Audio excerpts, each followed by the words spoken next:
നിങ്ങൾ ബീഫ് കറി വെക്കുമ്പോൾ ഒരു കഷ്ണം ചിരട്ട ഇട്ട് നോക്കിയിട്ടുണ്ടോ? ഇല്ലെങ്കിലൊന്ന് ചെയ്ത് നോക്കണം കേട്ടോ. നമ്മുടെ പഴയകാല അടുക്കളയിലെ ഒരു കിടിലൻ ടിപ്പാണിത്. ചിരട്ട കറിയിൽ കിടന്ന് തിളയ്ക്കുമ്പോൾ ബീഫിന് എന്താണ് സംഭവിക്കുന്നത് എന്ന് കണ്ടാൽ നിങ്ങൾ ശരിക്കും ഞെട്ടും. ഇന്ന് നമുക്ക് ഉണ്ടാക്കാം അടിപൊളി ചിരട്ട ബീഫ് പെരളൻ. അപ്പോൾ അവസാനം വരെ വീഡിയോ കാണുക. ഈ ടിപ്പ് എന്തായാലും നിങ്ങൾക്ക് ഇഷ്ടപ്പെടും. നേരെ നമുക്ക് പോകാം വീഡിയോയിലേക്ക്. ഇന്നത്തെ നമ്മുടെ ബീഫ് പെരളൻ ഉണ്ടാക്കാനായിട്ട് ഞാനിവിടെ 1 കിലോ ബീഫാണ് എടുത്തിരിക്കുന്നത്. ഇത് നുറുക്കി കിട്ടിയ ബീഫാണ് കേട്ടോ. അപ്പം നമുക്കിതൊന്ന് വൃത്തിയാക്കിയിട്ട് എടുക്കാം കേട്ടോ. അപ്പം ഞാൻ ഈ ഒരു ചോരമയമൊക്കെ നന്നായിട്ട് പോകാനായിട്ട് കുറച്ച് ഉപ്പിട്ട് കൊടുക്കുന്നുണ്ട്. ഉപ്പിട്ട് നല്ലതുപോലെ ഒന്ന് മിക്സ് ചെയ്തതിന് ശേഷം ഇളക്കി എല്ലാം ഒന്ന് എല്ലായിടത്തും ആക്കിയതിന് ശേഷം നമുക്ക് വെള്ളം ഒഴിച്ച് കഴുകി എടുക്കുവാണെങ്കിൽ ഒട്ടും തന്നെ ആ ഒരു ചോരമയം ഇല്ലാതെ തന്നെ നമുക്ക് അടിപൊളിയായിട്ട് ക്ലീനാക്കി കിട്ടും കേട്ടോ. അപ്പോൾ ഇത് നന്നായിട്ടൊന്ന് കഴുകി അതിൻ്റെ വെള്ളമെല്ലാം ഒന്ന് കളഞ്ഞ് എടുത്തുകൊണ്ട് വന്നിട്ടുണ്ട്. അപ്പോൾ ഇത് 1 കിലോ ബീഫ് ഉണ്ട് കേട്ടോ. ഇനി നമുക്ക് ഇതിലോട്ട് വേണ്ടുന്ന ഇൻഗ്രീഡിയൻസ് എന്തൊക്കെയാണെന്നൊന്ന് നോക്കിയിട്ട് വരാം. വേണ്ടുന്ന സാധനങ്ങളെല്ലാം ഞാനിവിടെ റെഡിയാക്കി വെച്ചിട്ടുണ്ടായിരുന്നു. അപ്പോൾ ഇത് 2 സവാളയാണ് കേട്ടോ, ഇതുപോലെ നീളത്തിൽ അരിഞ്ഞ് എടുത്തത്. പിന്നെ 1 പിടി ചെറിയുള്ളി ബീഫിന് മസ്റ്റാണ് കേട്ടോ. നല്ല പ്രത്യേക ഒരു ടേസ്റ്റ് നൽകാൻ വേണ്ടി ചെറിയുള്ളിക്ക് സാധിക്കും. പിന്നെ വേണ്ടത് കറിവേപ്പില എടുക്കുമ്പം പ്രത്യേകിച്ച് ബീഫിനാവുമ്പോൾ ആ തണ്ടോട് കൂടി തന്നെ എടുക്കണം കേട്ടോ. അല്ലാതെ ഈ തണ്ട് കളയരുത്. ഒരു പ്രത്യേക ടേസ്റ്റ് ഇതൊക്കെ ഇട്ടിട്ട് നമ്മൾ കറി വയ്ക്കുമ്പോൾ. പിന്നെ വേണ്ടത് ഇഞ്ചി വെളുത്തുള്ളിയാണ്. അപ്പം ഞാനൊരു 5-10 അല്ലി വെളുത്തുള്ളി ഒന്ന് ചതച്ചെടുത്തിട്ടുണ്ട്. ഒപ്പം തന്നെ ചെറിയൊരു കഷ്ണം ഇഞ്ചിയും ചതച്ച് എടുത്തിട്ടുണ്ട്. ഇനി നമുക്ക് ബീഫ് ഉണ്ടാക്കാനായിട്ട് തുടങ്ങാം. അപ്പോൾ ആദ്യം നമ്മളിതെല്ലാം കൂടെ പച്ചക്കിട്ടിട്ടാണ് ഉണ്ടാക്കുന്നത്. കഴുകിയെടുത്ത ബീഫിലേക്ക് നമുക്ക് 1/2 സ്പൂൺ മഞ്ഞൾപ്പൊടി ചേർത്ത് കൊടുക്കാം. 1 സ്പൂൺ എരിവുള്ള മുളക് പൊടി, 1 സ്പൂൺ മല്ലിപ്പൊടി, 1 സ്പൂൺ നിറച്ച് മീറ്റ് മസാല. അപ്പോൾ ഇത്രയും ചേർത്ത് കൊടുത്ത് കറിവേപ്പിലയും കുറച്ച് ചെറിയ ഉള്ളിയും അതുപോലെ തന്നെ സവാളയും നമ്മൾ എടുത്ത് വെച്ചിരിക്കുന്ന എല്ലാം ഇച്ചിരിച്ച് ചേർത്ത് കൊടുക്കുക. ഇഞ്ചിയും വെളുത്തുള്ളി എല്ലാം നമുക്ക് കുറേശ്ശെ ഇതിലേക്ക് ചേർത്ത് കൊടുത്ത് കറിവേപ്പില എല്ലാം കൂടെ ചേർത്തതിന് ശേഷം കൈ വെച്ചിട്ട് ഉപ്പും കൂടെ ചേർക്കണം കേട്ടോ. ഇതിനുള്ള ഉപ്പ് കൂടി ചേർത്ത് കൊടുത്തിട്ട് കൈ വെച്ചിട്ട് നല്ലതുപോലെ നമുക്കൊന്ന് മിക്സ് ചെയ്തിട്ട് എടുക്കണം.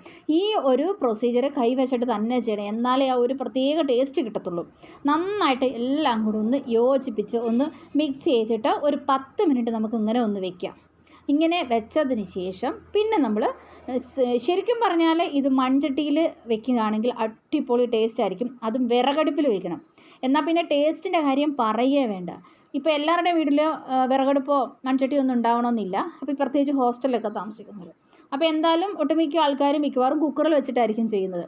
അപ്പോൾ ഞാനും ഇതവിടെ കുക്കറാണ് എടുത്തിരിക്കുന്നത്. നമ്മൾ ഈ റെഡിയാക്കി വെച്ചിരിക്കുന്ന ബീഫ് ഈ കുക്കറിലേക്ക് ഞാനിത് ഇട്ട് കൊടുത്തിട്ടുണ്ട്. എന്നിട്ട് ഇനി ചെയ്യാൻ പോകുന്നത് വളരെ ഇമ്പോർട്ടൻ്റ് ആയിട്ടുള്ളൊരു കാര്യമാണ്. ഒരു ചിരട്ട ഞാൻ ഇതിലേക്ക് ഇട്ട് കൊടുക്കുന്നുണ്ട്. അപ്പം നിങ്ങൾ വിചാരിക്കും എന്തിനിപ്പോൾ ചിരട്ട ഇട്ട് കൊടുത്തതെന്നല്ലേ? പറയാം. ചിരട്ട ഇട്ട ബീഫ് കറി ആരെങ്കിലും കൂട്ടിയിട്ടുണ്ടോ? ഇല്ലെങ്കിൽ ഒരു തവണ ഇങ്ങനെ ചെയ്ത് നോക്കണം. നമുക്ക് പണം ലാഭിക്കാം, ഗ്യാസ് ലാഭിക്കാം. കാരണം എന്നാന്ന് വെച്ച് കഴിഞ്ഞാൽ ഈ ചിരട്ട ഇട്ട ബീഫ് കറിയെ പെട്ടെന്ന് വെന്ത് കിട്ടും. ഒരുപാട് സമയമൊന്നും നമുക്ക് ഗ്യാസ് ചിലവാക്കേണ്ടി വരത്തില്ല. പണ്ട് കാലത്തുള്ളവരൊക്കെ ചെയ്തുകൊണ്ടിരുന്ന ഒരു ട്രിക്കാണിത്. ചിരട്ടയും കൂടി ഇട്ടിട്ട് ബീഫ് കറി ഉണ്ടാക്കുക എന്ന് പറഞ്ഞാൽ. അപ്പോൾ ഇത് ഞാനൊരു ചിരട്ട ഇങ്ങനെ, ഇത് ചെറിയ ചിരട്ടയാകട്ടോ, അതുകൊണ്ട് ചെറിയ ചിരട്ട ഇട്ട് കൊടുത്തു. നിങ്ങളുടെ കയ്യിൽ വലിയ ചിരട്ടയാണെങ്കിൽ അതൊന്ന് മുറിച്ചിട്ട് ഒരു പകുതി ഒരു പീസ് ഇട്ട് കൊടുത്താൽ മതിയാവും. നല്ലപോലെ നമുക്ക് ബീഫ് വെന്ത് കിട്ടും കേട്ടോ. പഴമക്കാർ പറഞ്ഞ് തന്ന ഒരു അറിവാണിത്. അപ്പം നിങ്ങൾ ഇനി ചെയ്തിട്ടില്ലെങ്കിൽ ഇതുപോലെ ഒന്ന് ചെയ്യണേ. ഇനി ഇത് നമ്മൾ കുക്കർ അടച്ച് വിസിലടുപ്പിച്ചിട്ട് എടുക്കാം. ഇനി ബീഫ് വെന്ത് വരുന്ന ആ ഒരു സമയം കൊണ്ട് ഞാനിവിടെ ചെറിയൊരു ഉരുളി അടുപ്പിലോട്ട് വെച്ചിട്ട് വെളിച്ചെണ്ണ ഒഴിച്ചു കൊടുക്കുന്നുണ്ട്. ബീഫ് കറി വെക്കാനായിട്ട് എപ്പോഴും വെളിച്ചെണ്ണയാണ് നല്ലത്. മറ്റ് കുക്കിംഗ് ഓയിലൊക്കെ ഉപയോഗിക്കുന്നതിനേക്കാൾ ബെസ്റ്റ് വെളിച്ചെണ്ണയാണ്. ഇനി ഇതിൻ്റെ കടുക് ഇട്ട് കൊടുത്തു.